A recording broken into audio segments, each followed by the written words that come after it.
Welcome to NCN news. నా పేరు ప్రశాంతి. బులెటిన్లో ముందుగా హెడ్లైన్స్ చూద్దాం. ఏపీ పర్యాటక రంగానికి మహర్దశ.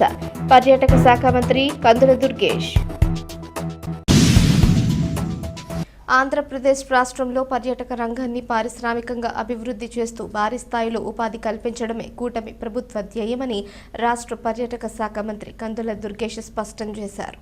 నేడు బుధవారం శాసనమండలిలో ఎమ్మెల్సీ సోము వీర్రాజు అడిగిన ప్రశ్నలకు మంత్రి కందుల దుర్గేష్ సుదీర్ఘమైన స్పష్టమైన సమాధానమిచ్చారు. ఈ సందర్భంగా మంత్రి కందుల దుర్గేష్ మాట్లాడుతూ స్టేట్ ఇన్వెస్ట్మెంట్ ప్రమోషన్ బోర్డు ఆమోదించిన వివిధ ప్రాజెక్టుల ద్వారా రాష్ట్రంలో 39,264 మందికి ప్రత్యక్షంగా పరోక్షంగా ఉపాధి లభించనుందని వెల్లడించారు. ముఖ్యమంత్రి చంద్రబాబు నాయుడు పర్యాటక రంగానికి పారిశ్రామిక హోదా కల్పించడం వల్ల గత 18 నెలల్లోనే 20,088 కోట్ల పెట్టుబడులు వచ్చాయని, రాష్ట్రానికి ఇది ఒక విప్లవాత్మక మార్పు అని ఆయన అభివర్ణించారు.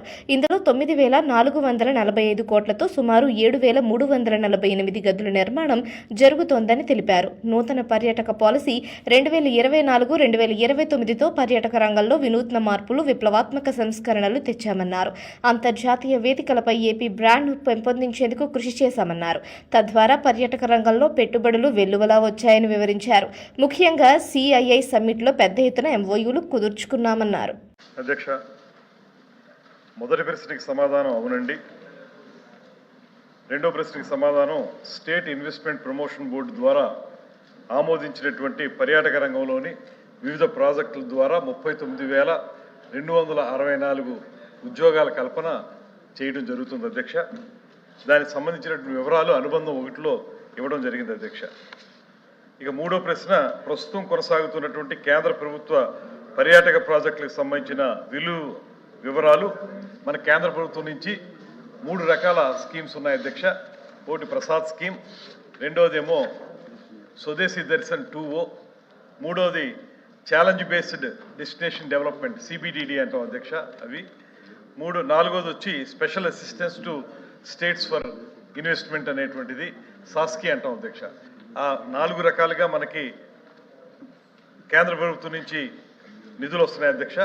అందులో స్వదేశీ దర్శన్ 2O కింద అరకులోయలో బొర్రా గుహల యొక్క ఎక్స్పీరియన్స్ సెంటర్ని పెంచడం, రెండవది ఈ మధ్య కాలంలో రమారమి 94 కోట్లతోటి సూర్యలంక బీచ్ని అదొక ఎక్స్పీరియన్స్ సెంటర్గా దాన్ని పెంచడానికి ప్రత్యేకంగా ఒక కార్యక్రమాన్ని చేపట్టాం అధ్యక్ష.